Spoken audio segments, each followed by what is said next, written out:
Hi, I'm Peter Andrew. I'm a PhD candidate at UC Davis working in the lab of Dr. Pamela Line.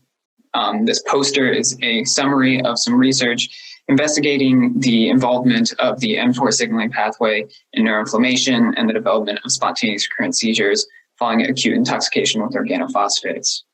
A little bit of background: organophosphates are a class of compounds, including both pesticides and nerve agents. And upon acute intoxication with these compounds, individuals will rapidly develop seizures. After recovery from this initial insult, intoxicated individuals can still go on to develop some long-term consequences, notably neuropathology, including neuroinflammation, and the development of spontaneous recurrent seizures. The mTOR signaling pathway is a ubiquitous signaling pathway that has been highly implicated in both immune and epileptogenic responses.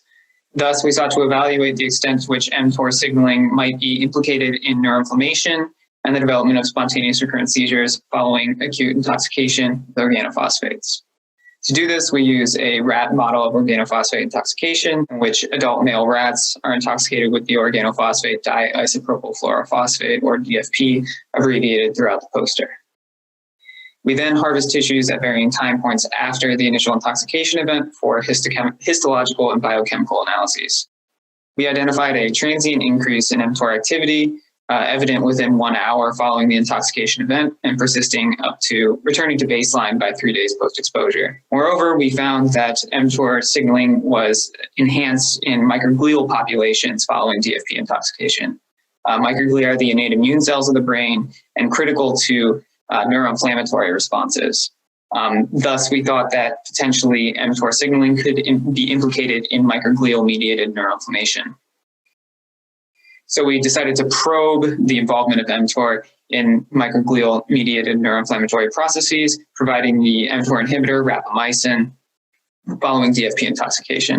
And what we can see here is that the administration of Rapamycin resulted in an attenuation of characteristic morphological changes indicative of microglial activation. Lastly, we decided to investigate the extent to which mTOR could be involved in epileptogenic processes.